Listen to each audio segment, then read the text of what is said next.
इनका मिल्क होता है वो हम सेल करते हैं। इनके जो डंक से बनती है कंपोस्ट, वर्मी कंपोस्ट बोलते हैं, वो सेल करते हैं। उसके बाद हमने जो मिल्क से जैसे हम पनीर निकालते हैं और घी निकालते हैं वो भी सेल करते हैं। एंड उसके मिल्क से हमने सोप बनाया है, उसको सेल करते हैं। और फ्यूचर प्लान्स में हमने फेस क्रीम बनानी है एंड फेस वॉश पर काम चल रहा है। सर दूध 400 रुपये लीटर। और साबुन? सर साबुन होता है वो 200 ग्राम के आसपास होता है, वो हम 80 रुपीज़ पर यूनिट सेल करते हैं। जैसे कि हम जानते हैं कि अगर बिज़नेस, किसी भी बिज़नेस में अगर हमें सफल होना है तो अपने अपने कॉन्सेप्ट पर ध्यान देना चाहिए, ना कि लोगों के ऊपर कि लोग क्या बोलते हैं। जिसने लोगों के ऊपर ध्यान देना है वो कभी सफल नहीं हो सकता। नमस्कार भाइयों, इंडियन फार्मिंग टेलीविजन चैनल में आपका एक बार फिर से स्वागत है। दोस्तों मैं पहुंचा हूं पंजाब के पटियाला में। यहाँ मैं आपको ऐसे कमाल के फार्मर ऑनर से मैं लाने जा रहा हूँ। ये लेडी हैं, ये लड़की हैं जो 17 साल की उम्र में फैमिली के साथ मिलकर गॉट फार्म कर रही हैं। दोस्तों कमाल की बात यह है, जो इनका फार्मिंग मॉडल है वो बाकी जो गॉट फार्मर है उनसे काफ़ी डिफरेंट है। ये ईद के लिए बकरे नहीं सेल करती, ईद के लिए बकरियाँ नहीं सेल करती, बच्चे नहीं सेल करती मीट के लिए। ये इनका जो मॉडल है वो डिफरेंट तरीके का मॉडल है। क्या मॉडल है वो मैं आपको इस वीडियो में बताने वाला हूँ। तो वीडियो काफ़ी इंपॉर्टेंट और काफ़ी खास होने वाली है। तो चलिए दोस्तों वीडियो शुरू करते हैं। नमस्ते मैम। नमस्ते सर। कैसे मैम? बहुत बढ़िया सर। सबसे पहले तो आपको बहुत बहुत बधाई, बहुत बहुत मुबारकबाद। आप इतनी छोटी उम्र में आपने इतना बड़ा सपना देखा, उसको फार्म को स्टार्ट किया, मेहनत से आप ये काम कर रही हैं। तो थोड़ा जर्नी के बारे में जानेंगे। पहले अपना नाम और अपने फार्म का लोकेशन बताइए। Thank you so much sir. मेरा नाम मन्नत नैमी है और करंटली मैं 10th क्लास के एग्ज़ाम्स दे रही हूँ। ये जो हमारा फार्म है इसका नाम इंडिया गॉड्स मिल्क फार्म है। ये है पंजाब में, पटियाला में, रायपुर में, पंजाब कॉलेज की अपोजिट साइड में है।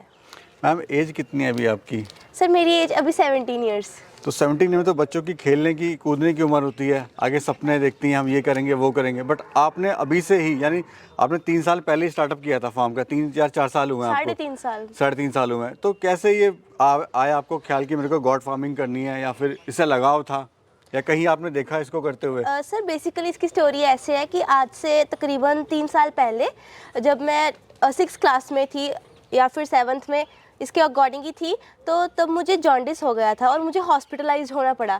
तो इस वजह से काफ़ी वीक हो गई थी। मेरे पापा ने मुझे काफ़ी सारे जो सप्लीमेंट्स आते हैं मार्केट में वो भी पिलाए, पर कुछ खास फ़र्क नहीं पड़ा। तो किसी बुजुर्ग ने पापा को सजेशन दिया कि आप ना बकरी रखो एक और उसका मिल्क पिलाया करो। तो पापा ने मम्मा के साथ सलाह करके एक बकरी लाई और हमने अपने टेरिस पे रखी, हमारे घर की जो तीसरी छत है ना उस पर रखी। तो वहाँ से मैंने दूध पीना शुरू किया और ब्रिलियंटली 1 महीने में ही मैं बिल्कुल ठीक हो गई। उसके बाद मैंने अपनी स्टडी कंटिन्यू की। उसके बाद वो जो बकरी थी उसने बच्चे दे दिए, फिर हमारा लगाव पैदा हो गया उनके साथ, खेलना कूदना। कुछ धीरे धीरे हमें उनके बारे में समझ आने लग गई, उनकी दवाइयाँ वगैरह। फिर जब हमने देखा कि इसके मिल्क से जो हमें फ़ायदे हो रहे हैं तो हम वो औरों को भी दें।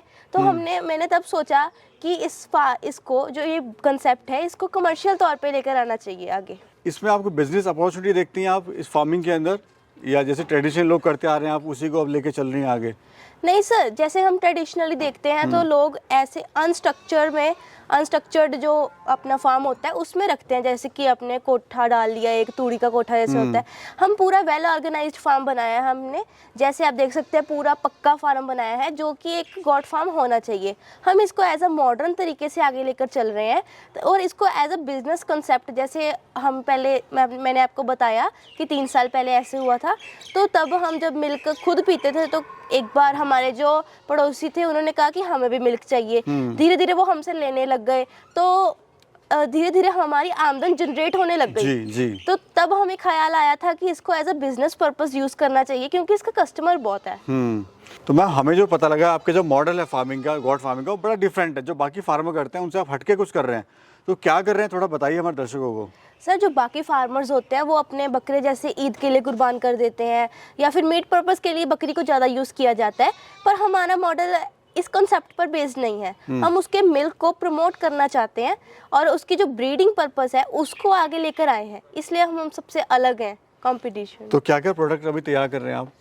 सर सबसे पहले तो जो इनका मिल्क होता है वो हम सेल करते हैं। इनके जो डंक से बनती है कंपोस्ट, वर्मी कंपोस्ट बोलते हैं, वो सेल करते हैं। उसके बाद हमने जो मिल्क से जैसे हम पनीर निकालते हैं और घी निकालते हैं वो भी सेल करते हैं। एंड उसके मिल्क से हमने सोप बनाया है, उसको सेल करते हैं। और फ्यूचर प्लान्स में हमने फेस क्रीम बनानी है एंड फेस वॉश पर काम चल रहा है। तो दूध किस रेट का आप दे रहे हैं? सर दूध 400 रुपये लीटर। और साबुन? सर साबुन होता है वो 200 ग्राम के आसपास होता है, वो हम 80 रुपीज़ पर यूनिट सेल करते हैं। और बाकी जो प्रोडक्ट है वो किस किस रेट में, जैसे आपने बताइए डंक जो होता है जी इसका? सर, ये जो डंक है ये 50 रुपये किलो बिकता है। हम सीधा नर्सरीज को भी सेल करते हैं, और जैसे पैकेट वाइज कस्टमर्स जो लेके जाते हैं हमसे। मैम आप एक लड़की हैं, और लड़की के लिए बड़ा चैलेंज होता है कि इस तरह का कुछ काम करना। बिल्कुल सर। और लोग भी बोलते हैं भाई ये तुम क्या काम कर रहे हो, ये तुम्हारी पढ़ने लिखने की उम्र है, या फिर तुम कुछ और भी कर सकते हो। तो ऐसा कभी ताने सुने आपने अपने फ्रेंड्स में? क्योंकि फ्रेंड्स भी होंगे आपके, वो लोग भी बोलते होंगे। यस या सर। अड़ोस में आपके जो नेबर में जो लोग रहते हैं उन्होंने? यस सर, बोलते तो कितने हैं, पर जैसे कि हम जानते हैं कि अगर बिजनेस, किसी भी बिजनेस में अगर हमें सफल होना है तो अपने अपने कॉन्सेप्ट पर ध्यान देना चाहिए, ना कि लोगों के ऊपर कि लोग क्या बोलते हैं। जिसने लोगों के ऊपर ध्यान देना है वो कभी सफल नहीं हो सकता। तो मैंने सिर्फ अपने कॉन्सेप्ट पर ध्यान दिया कि चलो ये जो लोग बोल रहे हैं, जब मेरा कॉन्सेप्ट सक्सेसफुल होगा और बिकेगा मिल्क, तो यही लोग खरीदेंगे, तब मुझे खुशी होगी। अभी जो ब्रीड आपके पास कौन कौन सी है, और क्या क्या इसकी खासियत है, यानी क्या क्या इसकी करैक्टरिस्टिक्स हैं? सर जो पंजाब की जो लोकल ब्रीड आती है, बीटल ब्रीड, वो भी हमारे पास है। एक मैं आपको बताना चाहती हूँ कि एक सानेन ब्रीड होती है जो स्विट्ज़रलैंड से बिलोंग करती है, वो स्विट्ज़रलैंड से ओरिजिनेटेड है। हमारे इंडिया में पुणे और महाराष्ट्र में ज़्यादा पाई जाती है, लेकिन हमारे पंजाब में सिर्फ हमारे सिवा आपको किसी के पास नहीं मिलेगी। हमने ये ब्रीड पुणे से इंपोर्ट करवाई है। ये ब्रीड जैसे हम इंसानों में होता है ना कि ये मिस वर्ल्ड है, ये मिस यूनिवर्स है, वैसे ही इसको इंटरनेशनल तौर पे क्वीन ऑफ मिल्किंग के नाम से जाना जाता है। ये मिल्किंग में बहुत ही श्रेष्ठ मानी जाती है, और इसका लैक्टेशन पीरियड भी बहुत ज़्यादा होता है, इसलिए हमने इसको रखा हुआ है। इसके अलावा हमारे पास एक बर्बरी ब्रीड भी है और एक मालवा ब्रीड भी है। तो बेस्ट आपके नज़र में सानेन है। हमने आगे फ्यूचर प्लान्स में सानेन पर ही काम करना है। बाकी जो ये ब्रीड है हम धीरे धीरे कम कर रहे हैं। जो शुरुआत हुई, कितनी बकरियों से शुरुआत करी और आज अभी कितनी बकरियां हैं? सर जो शुरुआत थी, जैसे मैंने आपको बताया कि मैं बीमार हो गई थी, तो हमने एक बकरी खरीदी थी। उसके बाद धीरे धीरे 3.5 साल के अंदर हमने ये फार्म सेटअप किया, और एक बकरी 100 बकरियों में कन्वर्ट हो चुकी थी। उसमें से हमने 30 के अराउंड बकरियां सेल कर दी हैं, और बाकी 60-65 बकरियां हमारे पास अभी भी हैं। मैम दिक्कतें क्या क्या आई थी आपको शुरुआत में? सर जैसे हम भी इस बिज़नेस में नए थे, हमारे भी जैसे पुराने बुजुर्ग होते हैं वो इस बिज़नेस में है नहीं थे, तो सबसे पहले तो उनके इम्यूनिटी सिस्टम को समझना और उनकी मेडिसिन और उनका फीडिंग मैनेजमेंट, सबसे पहले तो इन चीज़ों में दिक्कतें आई। फर्स्ट ईयर तो हमें काफ़ी मोर्टेलिटी रेट का सामना भी करना पड़ा था, जैसे न्यूबॉर्न बेबीज़ हो जाते थे, उनकी केयर करना, और ये सब दिक्कतें हमें आई थी। इसके बाद हमें स्ट्रक्चर की दिक्कतें, जैसे पंजाब है, यहाँ पे मौसम बहुत फ्रीक्वेंटली चेंज होता है, जैसे धूप निकली और बारिश आ गई। वैसे जो बकरियाँ होती हैं वो इन्वायरमेंटल सेंसिटिव होती हैं, तो बहुत रिएक्ट करती हैं, तो उनका ऐसे प्रिकॉशंस रखना, इसमें भी प्रॉब्लम आई थी। अच्छा मैम, मैं देख रहा हूँ यहाँ पे जो आपने फार्म बनाया है काफ़ी वेल मेंटेन और काफ़ी पैसा आपने इसमें लगा दिया है। क्या ऐसा रीज़न है, आपने क्यों इतना पैसा इसमें लगा दिया? सर जब हमने इस मिल्क की डिमांड देखी, जब हमारा ये सेल हुआ, तो हमें लगा कि इसको बनाना चाहिए ऐसे। पहले हमने यहाँ पे बैम्बू का स्ट्रक्चर बनाया था कि पर उस पर जो गॉड्स थी वो गर्मियों में बहुत अच्छी रही, पर सर्दियों में हवा आती थी। हमने ना ग्राउंड से 10 फीट ऊपर बनाया था ताकि वो साफ़ सुथरी रहे और उनका जो वेस्ट है वो नीचे आता रहे, पर वो सर्दियों में ठंड पड़ने के कारण हवा चलती थी, तो वहाँ से वो बीमार हो जाती थी। तो हमने देखा कि इनको पक्का स्ट्रक्चर ही सूट करेगा, तो इसी बात को ध्यान में रखते हुए हमने सारा ये पक्का स्ट्रक्चर बनाया है। और लागत क्या आई है इसको बनाने में? सर ये फार्म है जो हमारा, यहाँ पे 2 पार्ट्स हैं, जैसे एक हमारा रेजिडेंशियल एरिया है और एक फार्म एरिया है। तो रेजिडेंशियल एरिया को साइड में रखते हुए फार्म की हमारे पास 11 to 12 जो लैक्स है वो लागत आई थी। और प्रॉफिट क्या ले रहे हैं मंथली अगर बात करें फार्म का? सर जैसे बकरी फार्म है जो वो स्लो बिजनेस है, कि अगर आपको करना है तो मान के ये चलिए कि 2 साल तो आपको कोई प्रॉफिट नहीं हो सकता, क्योंकि समझने में ही लग जाते हैं। तो मैं जो अपने ब्रीडिंग के ऊपर जो गॉट सेल करके, मिल्क सेल करके, डंक सेल करके, तो 25 to 26,000 के अराउंड पर मंथ ले लेते हैं एवरेजली। बहुत बढ़िया। और फ्यूचर प्लानिंग क्या चल रहा है अभी, आगे क्या करना है? मतलब पढ़ाई तो करनी है, तो इसको भी आगे बढ़ाना है। बिल्कुल सर, इसको भी आगे बढ़ाना है।